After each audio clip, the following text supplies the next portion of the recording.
before, but now it's okay to come. And also he's coming he comes as the Messiah, Christ, and Himadi as the one identity. Also as the teacher of Krishna, the fifth Buddha, who would come. The fourth said he wouldn't come, the fifth Buddha, Maitreya, would come. Gotcha. And the world teacher is the same guy, coming with now 40 masters as a group to show brotherhood, to then teach again so we can then interpret our books even deeper to take them further. That's excellent. So, I mean, everybody has the right to hold their opinion, and we respect No, that's what Share International. Yeah, so I'm saying Share International has that right to hold their opinion, Of course they do. and we respect that. But from an Islamic academic perspective, the Mehdi was not there in the time of Jesus, peace be upon him, right? Just from a textual perspective, right? Mehdi is somebody who will come later in the time.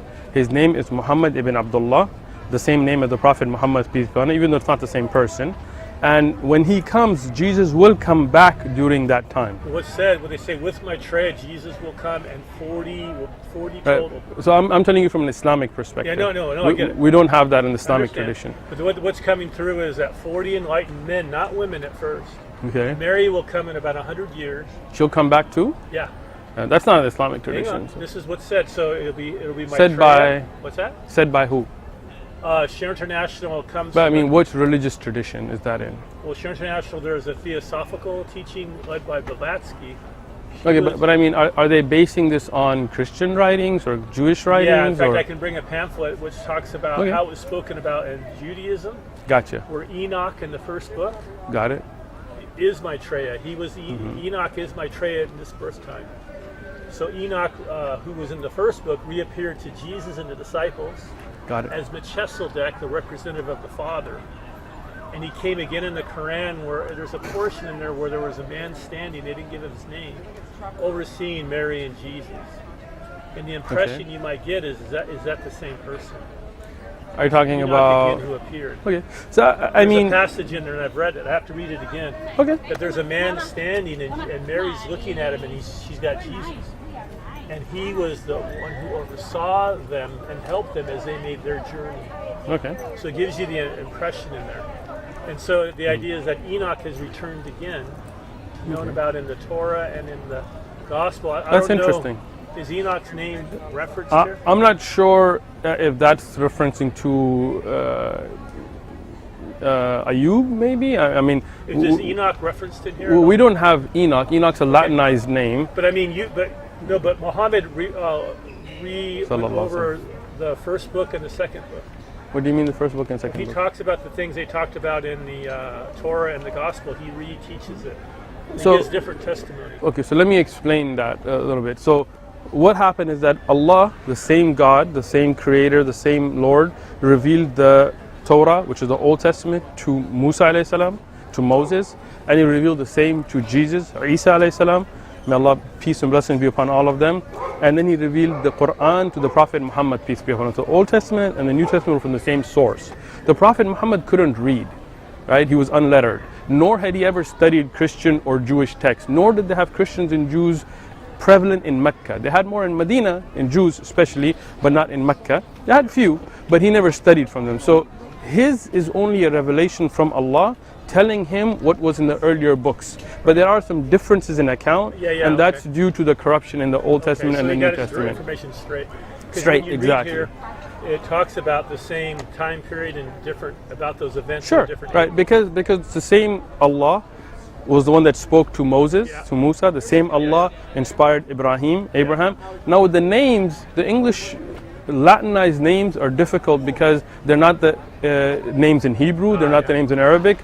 So then sometimes they're like, what about, Esther, Lel? I don't know what that is, right? So we try to keep the original names as they are. So Jesus is not an Aramaic name. So we have Isa, which is the Arabic, which is the closest to, they're both Semitic languages, right? Like we say Allah and they would say Ilo. But it's the same concept, same name, a little bit different pronunciation. But in English, you come with God. Well, God's a very different concept because God gives gender, right? Because the female would be a goddess, right? So that means God's a man, right? And the word God can be used for other than Allah, right? Like you could say that guy's the God of basketball. that guy rocks, he's the god of rock and roll, right? But that concept doesn't come in Islam. Allah cannot be used for other than the one creator, sustainer, Lord of everything. That's the only, in Arabic you will never find somebody saying he is the Allah of this or that. It just linguistically doesn't make sense. And al-ilah has no gender, right? Arabic has gender, Khalid, Khalida, you know, like this you have gender. But the word Allah has no gender, right? And the word Allah is unique because it denotes a strong, big subject in a small word. The only Lord, the only one worthy of worship, al-ilah. So in this little sentence, you have negated any other gods. Yeah. So, you know, you can have gods, but you cannot have Allahs, right? Linguistically even, right? You can have ilah, which is God, and have many ilahat, but you cannot have many Allahs. Al here shows you can only have one. And that's why we have a strict belief in one creator. Yeah. So what is your personal belief? Well, well, when you come to God and man, Maitreya has said the great gift of the Muslim people is they let God be God. And then some Christians, although Christians are supposed to do that. Right, we agree with this. God is God, and Jesus said, you can grab onto my garment, but I'm going to turn you to God. There you go. But it's only through Christ, or we should say, those that have overcome, they help you as you go to God for help. But if you come to man, that's icon. You can't worship me because you'll never be. Excellent. Me and you are on the same page there. Very clear in Christianity. Excellent. Because people don't speak, they want to take a bunch of words and make them short. Yeah. So a minister will shorthand it and say, well, Jesus is God. Right. Now others come along and they only hear that once, and they'll go to their neighbor, hey, did you hear Jesus was God? Now we don't know.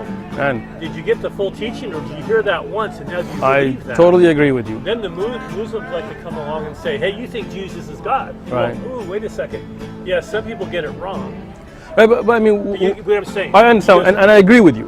But the thing is, we're not making that assumption. We have Christian preachers that come and tell us here, preachers at this table that tell us Jesus is God. Okay. Repeatedly. Yeah. Right? Here's their education level isn't high. I agree with you. and people's awareness through time is different. So we as Muslims believe that Jesus, Isa, peace be upon him, never claimed to be God.